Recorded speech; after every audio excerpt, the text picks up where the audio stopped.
6. Empecé a fijar las sesiones semanales de Catherine a última hora del día, puesto que siempre duraban varias horas. Cuando volvió a la semana siguiente, aún tenía el mismo aspecto apacible. Había llamado por teléfono a su padre. Sin darle detalle alguno, lo había perdonado a su modo. Yo nunca la había visto tan serena. Me maravillaba la rapidez de su progreso. Es raro que un paciente con ansiedades y miedos tan crónicos y arraigados mejore de manera tan espectacular. Claro que Catherine no era en absoluto una paciente común, y el rumbo tomado por su terapia era inigualable, desde luego. Veo una muñeca de porcelana sentada en una especie de repisa. Había caído prontamente en un trance profundo. A ambos lados del hogar hay libros. Es una habitación dentro de una casa. Junto a la muñeca hay candelabros y una pintura de la cara del hombre. Es él. Catherine estaba observando el cuarto. Le pregunté qué veía. Algo cubre el suelo.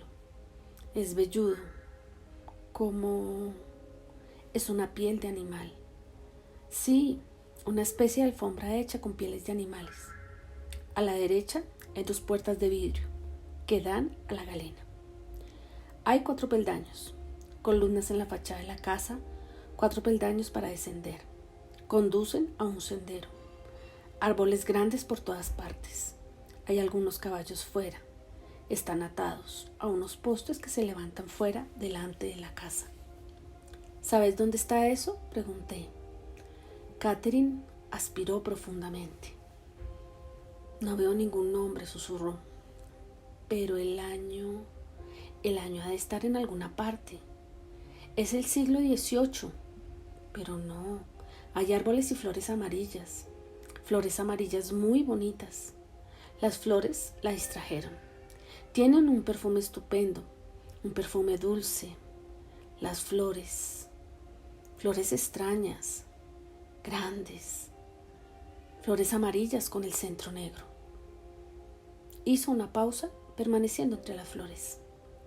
Eso me recordó un sembrado de girasoles en el sur de Francia. Le pregunté por el clima. Es muy templado, pero no hay viento. No hace calor ni frío. No avanzábamos nada en cuanto a identificar el lugar. La llevé otra vez al interior de la casa, lejos de las fascinantes flores amarillas, y le pregunté a quién representaba el retrato que colgaba encima de la repisa. No puedo. Oigo una y otra vez a Aarón. Su nombre es Aarón. Le pregunté si era el dueño de la casa. No, el dueño es su hijo. Yo trabajo aquí. Una vez más, desempeñaba el papel de criada. Nunca se había acercado, siquiera remotamente, a la importancia de una Cleopatra o un Napoleón. Quienes dudan de la reencarnación, incluida mi propia científica persona hasta 2 meses antes de este momento, suelen señalar la excesiva frecuencia de las encarnaciones en personajes famosos. Yo me encontraba en la rarísima situación de presenciar una demostración científica de la reencarnación en mi consultorio del departamento de psiquiatría, y se me estaba revelando mucho más que la autenticidad de la reencarnación. Siento la pierna prosiguió, muy pesada. Me duele. Es casi como si no la tuviera. Me he herido la pierna. Me han dado una cosa los caballos. Le indiqué que se observara. Tengo pelo castaño y rizado. Llevo una especie de sombrero, una especie de toca blanca y vestido azul, con algo parecido a un mandil, un delantal. Soy joven, pero ya no niña. Pero me duele la pierna. Acaba de ocurrir. Duele muchísimo. Era evidente que sufría mucho. Herradura. Me ha dado con la herradura. Es un caballo pero muy malo.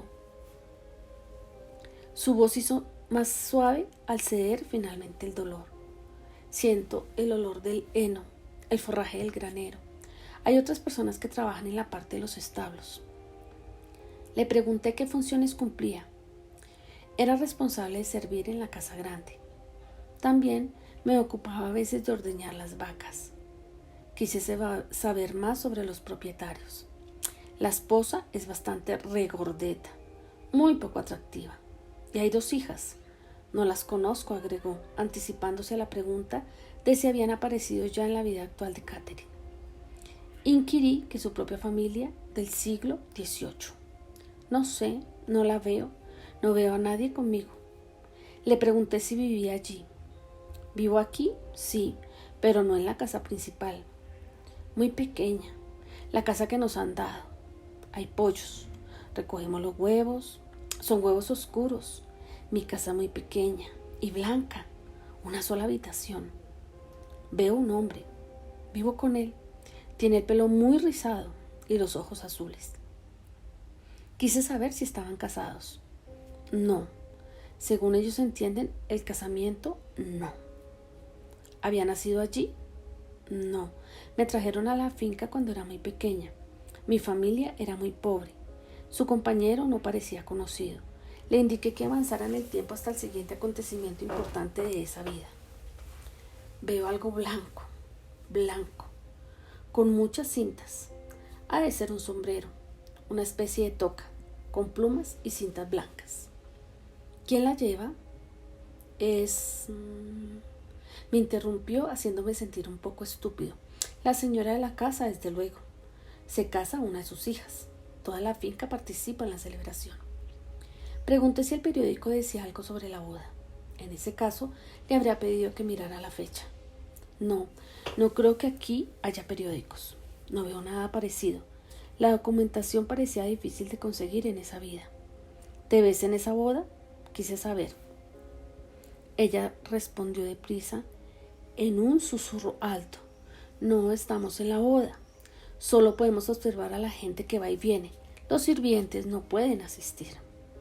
¿Qué sientes? Odio. ¿Por qué? ¿Acaso te tratan mal? Porque somos pobres, respondió con suavidad, y estamos reducidos a servirlos a ellos. Y porque tenemos muy poco, en tanto que ellos tienen mucho. ¿Llegas a salir de esa finca o pasas toda tu vida allí? Respondió con melancolía. Paso toda mi vida allí. Pude percibir su tristeza. Esa vida era a un tiempo difícil y desesperanzada. Las hice avanzar hasta el día de su muerte. Veo una casa. Estoy tendida en la cama. Me dan algo a beber, algo caliente. Tiene olor a menta. Me pesa mucho el pecho. Me cuesta respirar. Me duele la espalda y el pecho. Un dolor fuerte. Cuesta hablar. Respiraba aceleradamente, superficialmente, con mucho dolor. Al cabo de algunos minutos de agonía, su cara se ablandó y su cuerpo quedó laxo. La respiración recobró la normalidad. He abandonado mi cuerpo. Su voz era más alta y ronca. Veo una luz maravillosa. Salen a mi encuentro. Vienen a ayudarme. Personas maravillosas. No tienen miedo. Me siento muy liviana. Hubo una pausa larga. ¿Tienes algún pensamiento sobre la vida que acabas de abandonar? Eso es para después. Por el momento solo siento la paz. Es un tiempo de consuelo. La persona debe ser reconfortada. El alma. Aquí el alma encuentra paz. Se dejan todos los dolores físicos atrás. El alma está apacible y serena. Es una sensación maravillosa, maravillosa, como si el sol brillara siempre sobre una luz. La luz es tan intensa, todo viene de la luz. De esa luz viene la energía. Nuestra alma va inmediatamente hacia allí. Es como una fuerza magnética que nos atrae. Es maravillosa, es como una fuente de poder. Sabe curar. ¿Tiene algún color? Tiene muchos colores. Hizo una pausa, descansando en la luz. ¿Qué estás experimentando? Aventuré. Nada, solo paz. Una está entre sus amigos. Todos están ahí. Veo a muchas personas. Algunas me son familiares, otras no. Pero estamos allí, esperando. Continuó aguardando. En tanto pasaban lentamente los minutos. Decidí acelerar el paso. Tengo una pregunta que hacer. ¿A quién?, preguntó Catherine. A alguien. ¿A ti o a los maestros?, contesté, saliéndome por la tangente. Creo que nos ayudará a comprender esto. La pregunta es, ¿elegimos el momento y el modo de nacer y de morir? ¿Podemos elegir nuestra situación? ¿Podemos elegir el momento de nuestro nuevo tránsito? Creo que si comprendiéramos esto, muchos de tus miedos se aliviarían, Catherine. ¿Hay alguien ahí que pueda responder a estas preguntas? Hace frío en el cuarto. Cuando Catherine volvió a hablar, su voz fue más grave y resonante. Era una voz que yo nunca le había oído. Era la voz de un poeta. Sí, nosotros elegimos cuándo entramos en nuestro estado físico y cuándo lo abandonamos. Sabemos cuándo hemos cumplido lo que se nos envió a cumplir. Sabemos cuándo acaba el tiempo y uno aceptará su muerte, pues uno sabe que no tendrá nada más de esa vida. Cuando se tiene tiempo, cuando se ha tenido tiempo de descansar y recargar de energías el alma, se le permite a uno elegir su reingreso en el estado físico. Quienes vacilan, quienes no están seguros de su retorno aquí, pueden perder la oportunidad que se les ha dado, la posibilidad de cumplir lo debido cuando están en un cuerpo. Supe de inmediato con certeza que no era Catherine quien hablaba. ¿Quién me habla?, rogué. ¿Quién me responde? Catherine respondió en su familiar susurro. No sé, la voz de alguien que tiene dominio sobre las cosas, pero no sé quién es. Solo puedo oír su voz y tratar de repetir lo que él dice. También sabía que ese conocimiento no brotaba de ella misma, ni del subconsciente, ni del inconsciente, ni siquiera de su yo supraconsciente. De algún modo, estaba escuchando y transmitiéndome las palabras o las ideas de alguien muy especial, alguien que tiene dominio sobre las cosas. Por lo tanto, había aparecido otro maestro, diferente de aquellos que nos habían dado los mensajes previos cargados de sabiduría. Se trataba de un nuevo espíritu, con voz y estilos característicos, poético y sireno. Era un maestro que hablaba sobre la muerte sin vacilar. Sin embargo, su voz y sus pensamientos estaban llenos de amor. El amor parecía cálido y real, pero también universal y objetivo. Era una bendición. No sofocaba, no era emocional, no obligaba a nada. Transmitía una sensación de amorosa objetividad o de objetiva bondad amorosa y parecía lejanamente familiar. El susurro de Catherine se hizo más potente. No tengo fe en esa gente. ¿En qué gente?, inquirí. En los maestros. ¿Que no tienes fe? No, me falta fe. Por eso mi vida ha sido tan difícil. En esa vida no tuve fe. Estaba evaluando tranquilamente su vida del siglo XVIII. Le pregunté qué había aprendido en esa vida. Aprendí sobre la ira y el resentimiento, sobre albergar ciertos sentimientos hacia la gente. También tuve que aprender que no puedo manejar mi vida. Quiero dominio, pero no lo tengo. Debo tener fe en los maestros. Ellos me guiarán a través de todo. Pero no tuve fe. Me sentía condenada desde el principio. Nunca miré nada con buenos ojos. Debemos tener fe. Debemos tener fe. Y yo dudo. Prefiero dudar a creer. Hizo una pausa. ¿Qué deberíamos hacer tú y yo para ser mejores? ¿Nuestros caminos son el mismo?, pregunté. La respuesta provino del maestro que en la semana anterior había hablado de poderes intuitivos y el estado de coma. La voz, el estilo, el tono eran diferentes de los de Catherine y del viril y poético maestro que acababa de hablar. Básicamente, los caminos de todos son el mismo. Todos debemos aprender ciertas actitudes mientras nos encontramos en el estado físico. Algunos somos más rápidos que otros en aceptarlas. Caridad, esperanza, fe, amor, todos debemos conocer estas cosas y conocerlas bien.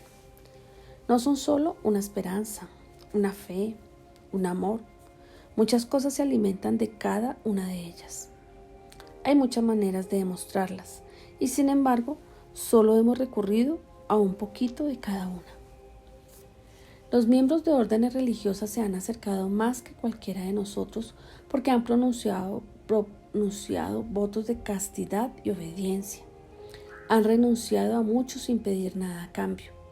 El resto de nosotros continúa pidiendo recompensas y justificaciones para nuestra conducta, cuando en realidad no hay recompensas, no las recompensas que deseamos. La recompensa está en hacer, pero en actuar sin esperar nada a cambio, es hacer sin egoísmos. Eso lo he aprendido, añadió Catherine con un suave susurro. Por un momento me confundo con la palabra castidad, pero recordé que la raíz significaba puro, lo cual se refería a un estado muy diferente de la mera abstinencia sexual. No mimarse en exceso, continuó ella. Cualquier cosa hecha en exceso, ya lo comprenderás. En el fondo, ya lo comprendes. Hizo otra pausa. Lo intento, dije. Luego decidí concentrarme en Catherine. Tal vez los maestros aún no se hubieran retirado. ¿Qué puedo hacer para ayudar mejor a Catherine a superar sus miedos y ansiedades? ¿Y para que aprenda sus lecciones? ¿Es esta la mejor manera o debería cambiar algo? ¿O dedicarme a un área específica? ¿Cómo puedo ayudarla mejor? La respuesta vino en la voz profunda del maestro poeta. Me incliné hacia adelante. Estás haciendo lo correcto, pero es para ti, no para ella. Una vez más, el mensaje sugería que todo eso era más en mi beneficio que en el de Catherine. ¿Para mí? Sí, lo que decimos es para ti. No solo se refería a Catherine en tercera persona, sino que decía nosotros. Había en verdad varios espíritus maestros presentes. ¿Puedo preguntar vuestros nombres?, inquirí. Inmediatamente hice una mueca de disgusto ante lo mundano de mi pregunta. Necesito guía. Tengo mucho que aprender. La respuesta fue un poema de amor, un poema sobre mi vida y mi muerte. La voz era suave y tierna. Sentí la amorosa objetividad de un espíritu universal. Lo escuché sobrecogido. Serás guiado a su debido tiempo. Serás guiado a su debido tiempo. Cuando hayas cumplido lo que se te envió a cumplir, entonces tu vida tendrá fin, pero no antes de entonces. Tienes mucho tiempo por delante, mucho tiempo. Me sentía un tiempo ansioso y aliviado. Me alegraba de que él no fuera más específico. Catherine se estaba inquietando. Habló en un débil susurro. Caigo. Trato de hallar mi vida. Caigo. Suspiró. Yo hice lo mismo. Los maestros se habían ido. Medité sobre los milagrosos mensajes muy personales de fuentes muy espirituales. Las implicaciones eran abrumadoras. La luz después de la muerte y la vida después de la muerte. Nuestra lección del momento de nacer y del momento de morir. La guía segura e inefable de los maestros. Vidas medidas por lecciones aprendidas y tareas completadas, no por años. Caridad, esperanza, fe y amor. Hacer sin expectativas de recompensa. Ese conocimiento era para mí. Pero, ¿con qué finalidad? ¿Qué se me había enviado a cumplir? Los impresionantes mensajes y los acontecimientos que se precipitaban sobre mí en el consultorio correspondían a profundos cambios en mi vida personal y familiar. La transformación fue deslizándose gradualmente en mi conciencia. Por ejemplo, un día en que llevaba a mi hijo a un partido de béisbol del colegio, nos vimos atrapados en un enorme atasco de circulación. Siempre me han fastidiado esos atascos. Y en esa ocasión íbamos a perdernos además 1 o 2 innings. Sin embargo, caí en la cuenta de que no estaba fastidiado. No proyectaba la culpa en algún conductor incompetente. Mantenía relajados el cuello y los hombros. No descargaba la irritación contra mi hijo. Pasamos el rato conversando. Comprendí que solo quería pasar una alegre tarde con Jordan, presenciando un juego del que ambos disfrutábamos. La meta de la tarde era pasar un rato juntos. Si yo me hubiera molestado y enfurecido, la salida se habría estropeado. Cuando miraba a mis hijos y a mi esposa, me preguntaba si habíamos estado juntos anteriormente. ¿Acaso habíamos elegido compartir las pruebas, las tragedias y las alegrías de esta vida? ¿Careceríamos de edad? Sentía hacia ellos un gran amor, una gran ternura. Comprendí que sus defectos eran cosas sin importancia. En realidad, no tienen tanta importancia. El amor sí. Hasta me descubrí pasando por alto mis propios defectos por los mismos motivos. No tenía por qué tratar de ser perfecto, ni de controlarlo siempre todo. No tenía necesidad de impresionar a nadie. Me alegraba mucho poder compartir esta experiencia con Carol. Con frecuencia conversábamos después de cenar, ordenando mis sentimientos y reacciones ante las sesiones con Katherine. Carol tiene una mente analítica y tiene una buena base de conocimientos. Conocía mi fuerte necesidad de realizar esa experiencia con Katherine de manera cuidadosa y científica. Entonces desempeñaba el papel de abogado del diablo para ayudarme a analizar la información con objetividad. A medida que aumentaban las evidencias críticas de que Katherine estaba, en efecto, revelando grandes verdades, Carol sentía y compartía mis aprensiones y mis alegrías. 7. Una semana después, cuando Katherine llegó para su próxima sesión, yo estaba listo para poner la grabación del increíble diálogo mantenido en el anterior. Después de todo, ella me estaba proporcionando poesía celestial, además de recuerdos de vidas pasadas. Le dije que me había relatado informaciones de experiencias vividas después de la muerte, aunque no tuviera ningún recuerdo del estado intermedio espiritual. Se mostró reacia a escuchar. Asombrosamente mejorada y más feliz, no necesitaba escuchar ese material. Además, todo eso era algo fantasmagórico. La convencí de que me escuchara. Era maravilloso, bello, inspirador y venía a través de ella. Quería compartirlo con Katherine. Escuchó su leve susurro grabado solo algunos minutos. Luego me pidió que lo apagara. Dijo que era demasiado extraño y que la hacía sentirse incómoda. Yo, callado, recordé: esto es para ti, no para ella. Me pregunté cuánto tiempo durarían estas sesiones, puesto que Katherine mejoraba semana a semana.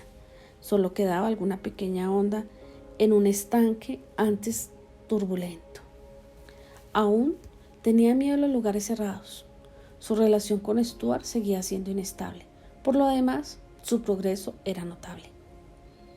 Llevábamos meses sin mantener una sesión de psicoterapia tradicional. No era necesario. Solíamos charlar algunos minutos para ponernos al tanto de lo acontecido en la semana. Después pasábamos directamente a la regresión hipnótica. Ya fuera por los recuerdos mismos de los traumas importantes o de pequeños traumas cotidianos, ya por el proceso de revivir las experiencias, Katherine estaba casi curada. Sus fobias y sus ataques de pánico habían desaparecido casi por completo. No tenía miedo a la muerte ni a morir. No le asustaba la posibilidad de perder el control. En la actualidad, los psiquiatras utilizan grandes dosis de sedantes y antidepresivos para tratar a los pacientes afectados por síntomas como los de Katherine. Además de esos medicamentos, suelen someterlos a psicoterapia intensiva o a sesiones de terapia grupal sobre fobias. Muchos psiquiatras creen que ese tipo de síntomas tiene una base biológica, que hay deficiencias en uno o varios elementos químicos cerebrales. Mientras hipnotizaba a Katherine para llevarla a un trance profundo, pensé en lo notable y maravilloso de que, en un periodo de varias semanas, sin emplear medicamentos, terapia tradicional ni terapia de grupo, estuviera casi curada. No se trataba solo de suprimir los síntomas ni de apretar los dientes y aprender a vivir con los miedos. Eso era curación, ausencia de síntomas. Y ella estaba radiante, serena y feliz, más allá de mis más descabelladas esperanzas. Su voz volvió a ser un susurro delicado. Estoy en un edificio, algo con techo abovedado. La bóveda es azul y dorada. Hay otras personas conmigo. Visten una especie de hábito, muy viejo y sucio. No sé cómo hemos llegado ahí. Hay muchas figuras en la habitación. También hay estatuas de pie en una estructura de piedra. En un extremo de la habitación hay una gran figura de oro. Es muy grande, con alas. Es muy mala. Hace calor en la habitación, mucho calor. Hace calor porque allí no hay aberturas. Tenemos que mantenernos lejos de la aldea. Tenemos algo muy malo. ¿Estáis enfermos? Sí, todos estamos enfermos. No sé qué padecemos, pero se nos muere la piel. Se pone muy negra. Siento mucho frío. El aire es muy seco, muy viciado. No podemos volver a la aldea. Tenemos que permanecer lejos. Algunos tienen la cara deformada. Esa enfermedad parecía terrible, como la lepra. Si Caterham había tenido alguna existencia llena de placeres, aún no habíamos dado con ella. ¿Cuánto tiempo tenéis que pasar ahí? La eternidad, respondió sombría, hasta que muramos. Esto no tiene cura. ¿Sabes el nombre de la enfermedad? ¿Cómo se llama? No. La piel se pone muy seca y se encoge. Hace años que estoy aquí. Otros acaban de llegar. No hay modo de volver. Hemos sido expulsados para morir. Sufría una tristísima existencia. Vivía en una cueva. Para alimentarnos tenemos que cazar. Veo una especie de animal salvaje que estamos cazando, con cuernos. Es pardo, con cuernos, grandes cuernos. ¿Os visita alguien? No, no pueden acercarse o ellos mismos contraerán el mal. Hemos sido maldecidos por algún daño que hemos hecho, y este es nuestro castigo. Las arenas de su teología cambiaban sin cesar en el reloj de sus existencias. Solamente después de la muerte, en el estado espiritual, se presentaba una bienvenida y reconfortante constancia. ¿Sabes qué año es ese? Hemos perdido la noción del tiempo. Estamos enfermos. Nos limitamos a aguardar la muerte. ¿No hay esperanza?, pregunté, contagiado por la desesperación. No hay esperanza. Todos moriremos. Y siento mucho dolor en las manos. Todo mi cuerpo está debilitado. Tengo muchos años. Me cuesta moverme. ¿Qué ocurre cuando uno no puede moverse más? La llevan a otra cueva y lo dejan allí para que muera. ¿Qué hacen con los muertos? Sellan la entrada de la cueva. ¿Alguna vez se sella una cueva antes de que la persona haya muerto? Yo buscaba una clave de su miedo a los sitios cerrados. No lo sé. Nunca había estado allí. Estoy en la habitación con otros. Hace mucho calor. Estoy contra la pared, tendida. ¿Para qué sirve esa habitación?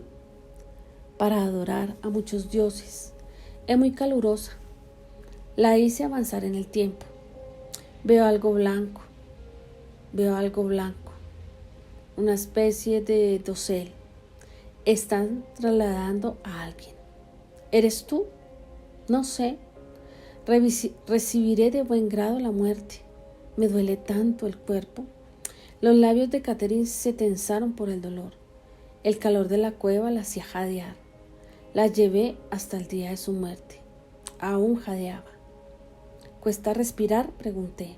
Sí. Aquí dentro hace mucho calor. Tanto calor. Mucha oscuridad. No veo y no puedo moverme. Moría paralizada y sola en la cueva oscura y calurosa. La boca de la cueva ya estaba sellada. Se sentía asustada y desdichada. Su respiración se hizo más rápida e irregular. Misericordiosamente murió, poniendo fin a esa angustiosa vida. Me siento muy liviana, como si estuviera flotando. Aquí hay mucha luz. Es maravilloso. ¿Sientes olores? No. Hizo una pausa. Quedé a la espera de los maestros, pero ella fue rápidamente arrebatada. Caigo muy deprisa. Vuelvo a un cuerpo. Parecía tan sorprendida como yo. Veo edificios con columnas redondeadas. Hay muchos edificios. Estamos afuera. Hay árboles, olivos en torno nuestro. Es muy bello. Estamos presenciando algo. La gente lleva máscaras muy curiosas que le cubren la cara. Es alguna festividad. Visten largas túnicas y se cubren la cara con máscaras. Fingen ser lo que no son. Están en una plataforma, por encima de nuestros asientos. ¿Estás presenciando una obra de teatro? Sí. ¿Cómo eres? Mírate. Tengo el pelo castaño. Lo llevo trenzado. Hizo una pausa. Su descripción de sí misma y la presencia de los olivos me recordaron una vida de tipo griego, 1500 años antes de Cristo, en que yo había sido Diógenes, su maestro. Decidí investigar. ¿Conoces la fecha? No. ¿Te acompaña alguien que tú conozcas? Sí. Mi esposo está sentado junto a mí. No lo conozco en esta vida actual. ¿Tiene hijos? Estoy encinta. La elección del vocabulario era interesante, algo anticuado y en nada parecido al estilo consciente de Catherine. ¿Está tu padre ahí? No lo veo. Tú estás presente, pero no conmigo. Con que yo tenía razón. Habíamos retrocedido 35 siglos. ¿Qué hago ahí? Estás mirando. Tan solo, pero enseñas. Hemos aprendido de ti. Cuadrados y círculos, cosas extrañas. Diógenes, eres tú ahí. ¿Qué más sabes de mí? Eres anciano. ¿Tenemos algún parentesco? Eres el hermano de mi madre. ¿Conoces a otros de mi familia? Conozco a tu esposa y a tus hijos. Tienes hijos varones. 2 de ellos son mayores que yo. Mi madre ha muerto. Murió muy joven. ¿Y a ti te ha criado tu padre? Sí, pero ahora estoy casada. ¿Y esperas un bebé? Sí. Tengo miedo. No quiero morir cuando nazca el niño. ¿Eso es lo que le ocurrió a tu madre? Sí. ¿Y tú temes que te pase lo mismo? Ocurre muchas veces. ¿Este es tu primer hijo? Sí. Estoy asustada. Será pronto. Estoy muy pesada. Me cuesta moverme. Hace frío. Se había adelantado sola en el tiempo. El bebé estaba a punto de nacer. Cátera no había tenido hijos y no había asistido a ningún parto en los 14 años transcurridos desde mis prácticas de obstetricia en la escuela de medicina. ¿Dónde estás?, pregunté. Tendida en algo de piedra. Hace mucho frío. Siento dolores. Alguien tiene que ayudarme. Le indiqué que respirara profundamente. El bebé nacería sin dolor. Ella jadeaba y gruñía al mismo tiempo. El trabajo de parto duró varios minutos de tormento. Por fin nació el niño. Tuvo una hija. ¿Te sientes mejor ahora? Muy débil, mucha sangre. ¿Sabes cómo se va a llamar la niña? No, estoy demasiado cansada. Quiero a mi bebé. Tu bebé está aquí, improvisé yo. Una niñita. Sí, mi esposo está complacido. Se sentía exhausta. Le indiqué que durmiera un momento y que despertara repuesta. Al cabo de unos 2 minutos la desperté de la siesta. ¿Te sientes mejor ahora? Sí. Veo animales. Llevan algo en el lomo. Son cestos. En los cestos hay muchas cosas, comida, algunas frutas rojas. ¿La región es bonita? Sí, con mucha comida. ¿Sabes cómo se llama la región? ¿Cómo la llamáis cuando un forastero os pregunta el nombre de esa aldea? Catenia. Se diría que es una ciudad griega, sugerí. No sé. ¿Lo sabes tú? Tú has viajado lejos de la aldea y has regresado. Yo no. Esa era una gran novedad, puesto que en esa vida yo era su tío, mayor y más sabio. Ella me preguntaba si yo conocía la respuesta a mi propia pregunta. Por desgracia, yo no tenía acceso a esa información. ¿Has pasado toda tu vida en esa aldea? Sí, susurró. Pero tú viajas para poder saber lo que enseñas. Viajas para aprender, para conocer la tierra, las diferentes rutas comerciales, para poder anotarlas y hacer mapas. Tú eres un anciano. Vas con 2 más jóvenes, porque tú comprendes las cartas. Eres muy sabio. ¿A qué cartas te refieres? ¿Cartas de las estrellas? Sí, tú comprendes los símbolos. Puedes ayudarlos a hacer mapas. ¿Reconoces a otras personas de la aldea? No los conozco, pero a ti sí. Bien, ¿cómo son nuestras relaciones? Muy buenas. Tú eres muy bondadoso. Me gusta sentarme a tu lado, simplemente. Es muy reconfortante. Nos has ayudado a mis hermanas. Pero llega un momento en el que debo dejaros, puesto que soy viejo. No estaba dispuesta a vérselas con mi muerte. Veo un pan plano, muy plano y delgado. ¿Hay gente que coma ese pan? Sí, mi padre, mi esposo y yo, y otras personas de la aldea. ¿A qué se debe? Es algún festival. ¿Está tu padre ahí? Sí. ¿Y tu bebé también? Sí, pero no conmigo, está con mi hermana. Mira con atención a tu hermana, sugerí, buscando la identificación de alguna persona importante en la vida actual de Catherine. Sí, la conozco. ¿Conoces a tu padre? Sí, Edward. Hay higos y aceitunas, y fruta roja. Hay pan aplanado, y han matado algunas ovejas. Están asando las ovejas. Hubo una larga pausa. Veo algo blanco.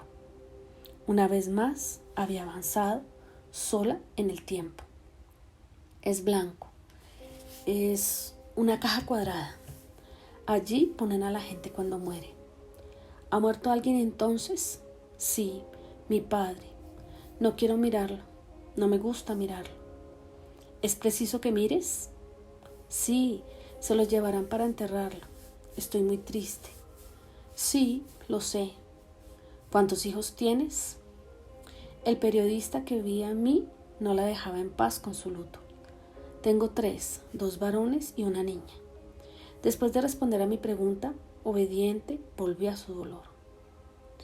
Han puesto su cuerpo bajo algo, bajo una cubierta. Parecía muy triste. ¿Yo también he muerto para entonces? No, estamos tomando algunas uvas en copas. ¿Cómo soy ahora? Muy viejo. ¿Te sientes ya mejor? No, cuando mueras me quedaré sola. ¿Acaso has sobrevivido a tus hijos? Ellos cuidarán de ti. Pero tú sabes tanto. Hablaba como una niñita. Lo superarás.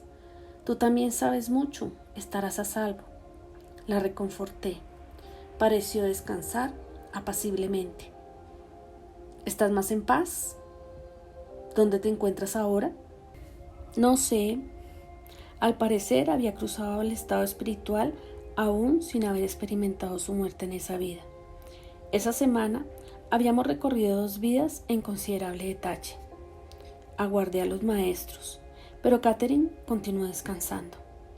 Al cabo de varios minutos más, le pregunté si podía hablar con los espíritus maestros. No he llegado a ese plano, explicó. No puede hablar mientras no llegue. Nunca llegó a ese plano. Después de mucho esperar, la saqué de su trance. 8. Pasaron 3 semanas antes de nuestra siguiente sesión. En mis vacaciones, tendido en una playa tropical, tuve el tiempo y la distancia necesarios para reflexionar sobre lo que había ocurrido con Catherine.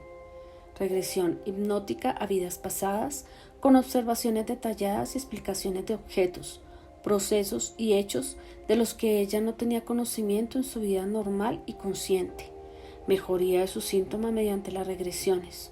Una mejoría que la psicoterapia corriente no había alcanzado, siquiera remotamente, en los primeros 18 meses de tratamiento.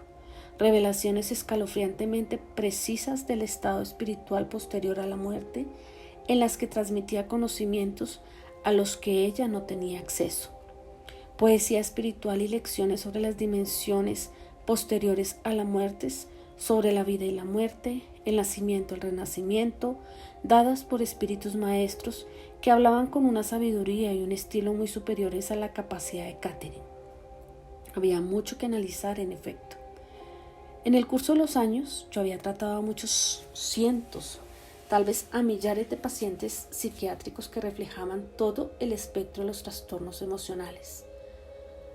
Había dirigido unidades de pacientes internos en 4 grandes escuelas de medicina. Había pasado años en salas de urgencia psiquiátrica, en clínicas para pacientes externos y en diversos lugares diagnosticando y tratando a pacientes externos. Lo sabía todo sobre las alucinaciones auditivas y visuales, sobre las engañosas ilusiones de la esquizofrenia. Había tratado a muchos pacientes con síntomas dudosos y trastornos de carácter histérico, incluyendo la escisión o las personalidades múltiples. Había sido profesor en abuso de alcohol y drogas en una institución fundada por el Instituto Nacional de Abuso de Drogas y estaba familiarizado con toda la gama de los efectos de las drogas sobre el cerebro. Catherine no presentaba ninguno de esos síntomas o síndromes. Lo ocurrido no era una manifestación de enfermedad psiquiátrica. Ella no era psicópata. No estaba fuera del contacto con la realidad, ni había sufrido nunca alucinaciones. No oía ni veía cosas que en realidad no existieran o ilusiones o falsas creencias. No consumía drogas ni tenía rasgos psicopáticos. No tenía una personalidad histérica ni tendencias disociativas. Es decir, en general actuaba con conciencia de lo que hacía y pensaba. No funcionaba con el piloto automático y nunca había tenido personalidad escindida o múltiple. El material que producía estaba con frecuencia más allá de su capacidad consciente, tanto en estilo como en contenido. Una parte era específicamente psíquica, como las referencias a sucesos específicos de mi propio pasado. Por ejemplo, los conocimientos sobre mi padre y mi hijo, así como del propio. Exhibía conocimientos a los que nunca había tenido acceso ni podía haber reunido en su vida presente. Esos conocimientos, así como la experiencia en sí, eran extraños a su cultura y a su educación, además de contrarios a muchas de sus creencias. Catherine es una persona relativamente sencilla y honesta. No es una erudita. Ella no pudo haber inventado los hechos, detalles, acontecimientos históricos, descripciones y elementos poéticos que llegaban a través de ella. Como psiquiatra y científico, yo estaba seguro de que el material se originaba en alguna porción de su mente inconsciente. Era real sin lugar a dudas. Aunque Catherine hubiera sido una consumada actriz, no habría podido recrear esos hechos. El conocimiento era demasiado exacto y específico. Estaba por encima de su capacidad. Analicé el propósito terapéutico de explorar las vidas pasadas de Catherine. Una vez que hubiéramos tropezado con ese nuevo reino, su mejoría fue enormemente rápida, sin necesidad de medicación. Existe en ese reino una fuerza poderosamente curativa, una fuerza al parecer mucho más efectiva que la terapia normal o los medicamentos modernos. Esa fuerza incluye recordar y volver a vivir, no solo grandes acontecimientos traumáticos, sino también los diarios ultrajes a nuestros cuerpos, mentes y egos. En mis preguntas, mientras investigábamos vidas, yo buscaba los patrones de esos insultos, patrones tales como el abuso emocional o físico crónico, la pobreza y el hambre, la enfermedad y la incapacidad, prejuicios y persecuciones persistentes, fracasos repetidos, etc. También me mantenía alerta a las tragedias más penetrantes, como una traumática experiencia de muerte, violaciones, catástrofes masivas y cualquier otro suceso horripilante que pudiera haber dejado una huella permanente. La técnica era similar a la de repasar una infancia en la terapia común, excepto que el marco cronológico era de varios milenios en vez de reducirse a los 10 o 15 años habituales. Por lo tanto, mis preguntas eran más directas y más intencionadas que en una terapia común. Pero el éxito de nuestra poco ortodoxa exploración resultaba incuestionable. Ella y otros que yo trataría más adelante con regresión hipnótica se estaban curando con tremenda velocidad. Pero ¿había otras explicaciones de los recuerdos que Catherine guardaba en vidas pasadas? ¿Era posible que esos recuerdos le fueran transmitidos por sus genes? Esa posibilidad es científicamente remota. La memoria genética requiere el paso ininterrumpido del material genético de generación en generación. Catherine vivió por toda la tierra y su linaje genético se interrumpió muchas veces. Murió en una inundación con su prole, también en la niñez y también sin haber procreado. Su reserva genética terminó sin ser transmitida. Y en cuanto a la supervivencia después de la muerte y el estado intermedio, no había cuerpo ni material genético ciertamente. Sin embargo, sus recuerdos continuaban. No era menester descartar la explicación genética. Cabía la idea de Jung sobre el inconsciente colectivo, almacén de toda la memoria y la experiencia humana a la que ella podía estar recurriendo de algún modo. Hay culturas divergentes que poseen con frecuencia símbolos similares aún en sueños. Según Jung, el inconsciente colectivo no se adquiere personalmente, sino que se hereda de algún modo en la estructura cerebral. Incluye motivos e imágenes que surgen de nuevo de todas las culturas, sin necesidad de tradición histórica o propagación.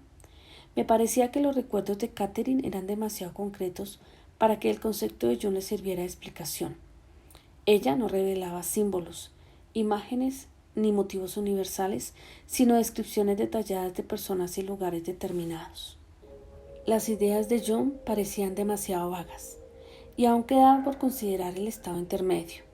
En resumidas cuentas, la reencarnación era lo que tenía más sentido. El conocimiento de Catherine no era solo detallado y concreto, sino que estaba más allá de su capacidad consciente. Sabía de cosas que no había podido espigar de un libro para olvidarlas después pasajeramente. Sus conocimientos no podían haber sido adquiridos en la niñez y luego suprimidos o reprimidos de la conciencia de modo similar. ¿Y los maestros y sus mensajes? Eso llegaba mediante Catherine, pero no de ella. Y su sabiduría se reflejaba también en los recuerdos que Catherine guardaba en sus vidas. Yo sabía que esa información y sus mensajes eran verdad. Lo sabía no por mis muchos años de cuidadoso estudio de las personas, sus mentes, sus cerebros y personalidades, sino también por intuición, aún antes de la visita de mi padre y mi hijo. Mi cerebro, con todos sus años de cuidadoso estudio científico, lo sabía, pero también tenía un fuerte presentimiento.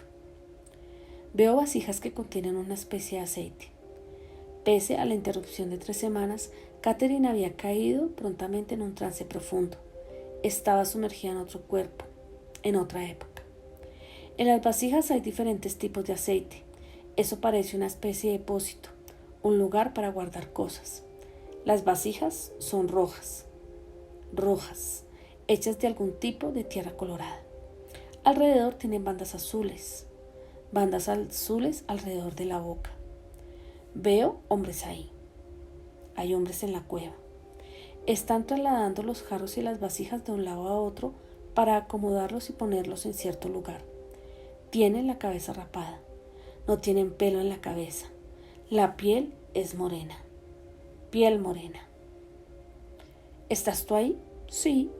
Estoy sellando algunos de los jarros con una especie de cera. Sello la tapadera de los jarros con la cera. ¿Sabes para qué se usan los aceites? No lo sé. ¿Te ves a ti misma? Obsérvate. Dime cómo eres. Hizo una pausa para observarse. Llevo trenza. Hay una trenza en mi pelo. Tengo una especie de...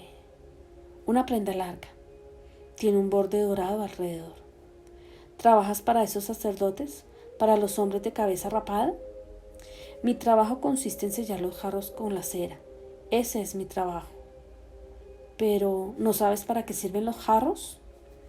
Parece ser para algún rito religioso, pero no sé con certeza qué es. Hay un ungüento, algo en la cabeza. Uno lo lleva en la cabeza y en las manos. Las manos. Veo un pájaro de oro que cuelga del cuello. Es plano. Tiene una cola plana, una cola muy plana, y la cabeza apunta hacia abajo, hacia mis pies. ¿Hasta tus pies, Catherine? Sí, así es como se debe llevar. Hay una sustancia negra, pegajosa. No sé qué es. ¿Dónde está? En un recipiente de mármol. Ellos la usan también, pero no sé para qué sirve. ¿Hay algo en la cueva que puedas leer para que indiques el nombre del país, el lugar donde vives o la fecha? En los muros no hay nada, están vacíos. No conozco el nombre. La hice avanzar en el tiempo. Hay un frasco blanco, una especie de frasco blanco. El asa de la tapa es de oro. Está como incrustada en oro. ¿Qué contiene ese frasco? Una especie de ungüento. Tiene algo que ver con el paso al otro mundo. ¿Eres tú la persona que va a pasar ahora? No, no es nadie que yo conozca. ¿Este también es tu trabajo, preparar a las personas para ese paso? No, es el sacerdote quien debe hacer eso, no yo. Nosotros nos limitamos a suministrarle los ungüentos, el incienso. ¿Qué edad pareces tener ahora? 16. ¿Vives con tus padres? Sí, en una casa de piedra, una especie de vivienda de piedra. No es muy grande, hace mucho calor. El clima es caliente y seco. Ve a tu casa. Estoy ahí. ¿Ves a otras personas de tu familia? Veo a un hermano. También está ahí mi madre. Y un bebé, el bebé de alguien. ¿Es tuyo ese bebé? No. ¿Qué hay de importante ahora? Ve hacia algo importante que explique tus síntomas de la vida actual. Necesitamos comprender. No hay riesgo en la experiencia. Ve hacia los hechos. Ella respondió con un susurro muy suave. Todo a su tiempo. Veo morir a la gente. ¿Gente que muere? Sí, no saben qué es. ¿Una enfermedad? De pronto caí en la cuenta de que ella tocaba nuevamente una vida antigua a la que había regresado en otra oportunidad. En esa vida, una plaga transmitida por el agua había matado a su padre y a sus hermanos. Catherine también había padecido la enfermedad, pero sin sucumbir a ella. La gente usaba ajo y otras hierbas para tratar de rechazar la plaga. Ella se había sentido muy inquieta porque no se embalsamaban debidamente a los muertos, pero ahora nos enfrentábamos a esa vida desde un ángulo diferente. ¿Tiene algo que ver con el agua? Eso creen. Son muchos los que mueren. Yo conocía ya al final. Pero tú no mueres por eso. No, no muero. Pero enfermas mucho. Te sientes mal. Sí, tengo mucho frío. Mucho frío. Necesito agua. Agua. Creen que viene del agua y algo negro. Alguien muere. ¿Quién muere? Muere mi padre y también mi hermano. Mi madre está bien. Se recobra. Está muy débil. Tiene que enterrar a la gente. Los entierran y la gente se preocupa porque eso va contra las prácticas religiosas. ¿Cuáles son esas prácticas? Me maravillaba la concordancia de sus recuerdos, hecho por hecho, exactamente como había relatado esa vida varios meses antes. Una vez más, esa desviación de las costumbres funerarias normales la inquietó mucho. Se ponía a la gente en cuevas. Los cadáveres eran conservados en cuevas. Pero antes debían ser preparados por los sacerdotes. Debían ser envueltos y untados con ungüento. Se los mantenía en cuevas, pero el país estaba inundado. Decían que el agua es mala. No bebáis el agua. ¿Hay algún tratamiento? ¿Dio resultado algo? Se nos dieron hierbas diferentes, los olores, las hierbas, y percibo el olor, lo huelo. ¿Reconoces el olor? Es blanco, lo cuelgan del techo. ¿Es como ajo? Está colgado alrededor. Las propiedades son similares, sí, sus propiedades. Se ponen en la boca, en las orejas, en la nariz. El olor es fuerte. Se creía que impedía la entrada de los malos espíritus en el cuerpo. Fruta morada o algo redondo con superficie morada. Corteza morada. ¿Reconoce la cultura en que estás? ¿Te parece familiar? No sé. Esa cosa purpúrea. ¿Es una especie de fruta? Tanís. ¿Te ayudará eso? ¿Es para la enfermedad? En ese tiempo sí. Tanís, repetí, tratando una vez más de ver si se refería a lo que llamamos tanino o ácido tánico. ¿Así se llama? ¿Tanís? Sigo oyendo tanís. De esta vida que ha quedado sepultado en tu vida actual, porque vuelves una y otra vez aquí. ¿Qué te molestó tanto? La religión, susurró Catherine de inmediato.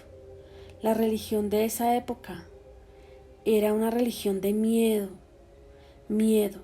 Había tantas cosas que temer y tantos dioses. ¿Recuerda los nombres de algunos dioses? Dije. Veo ojos, veo una cosa negra, una especie de...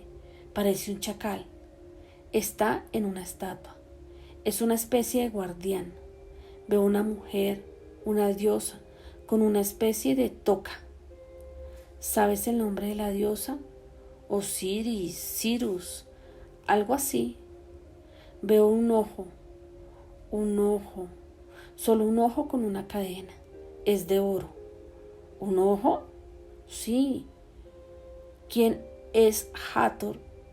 ¿Qué? Hathor, ¿quién es? Nunca había oído hablar de Hathor, aunque sabía que Osiris, si la pronunciación era correcta, era el hermano esposo de Isis, la principal deidad egipcia. Hathor, según supe después, era la diosa egipcia del amor, el regocijo y la alegría. ¿Es uno de los dioses?, pregunté. Hathor. Hubo una larga pausa. Pájaro. Es plano. Un fénix. Guardó silencio otra vez. Avanza ahora en el tiempo hasta el último día de esa vida. Ve hasta tu último día, pero antes de morir dime qué ves. Respondió con un susurro muy suave. Veo edificios y gentes. Veo sandalias. Hay un paño rústico, una especie de paño rústico. ¿Qué ocurre? Ve ahora al momento de tu muerte. ¿Qué te ocurre? Tú puedes verlo. No veo. Me veo nada más. ¿Dónde estás? ¿Qué ves? Nada, solo oscuridad. Veo una luz cálida. Ya había muerto. Había pasado al estado espiritual. Al parecer, no necesitaba experimentar otra vez su muerte real. ¿Puedes acercarte a la luz?, pregunté. Allá voy. Descansaba apaciblemente, esperando otra vez. ¿Puedes mirar ahora hacia atrás, hacia las lecciones de esa vida? ¿Tienes ya conciencia de ellas? No, susurró. Continuaba esperando. De pronto se mostró alerta, aunque sus ojos permanecían cerrados, como ocurría siempre que estaba en trances hipnóticos. Movía la cabeza de un lado a otro. ¿Qué ves ahora? ¿Qué está pasando? Su voz era más potente. Siento... Alguien me habla. ¿Qué te dicen? Hablan de la paciencia. Uno debe tener paciencia. Sí, continúa. La respuesta provino inmediatamente del maestro poeta. Paciencia y tiempo. Todo llega a su debido tiempo. No se puede apresurar una vida. No se puede resolver según un plan como tanta gente quiere. Debemos aceptar lo que nos sobreviene en un momento dado y no pedir más. Pero la vida es infinita. Jamás morimos. Jamás nacimos, en realidad. Solo pasamos por diferentes fases. No hay final. Los humanos tienen muchas dimensiones, pero el tiempo no es como lo vemos, sino lecciones que hay que aprender. Hubo una larga pausa. El maestro poeta continuó. Todo te será aclarado a su debido tiempo, pero necesitamos una oportunidad para digerir el conocimiento que ya te hemos dado. Catherine guardó silencio. ¿Hay algo más que yo deba saber? Se ha ido, me susurró. Ya no oigo a nadie.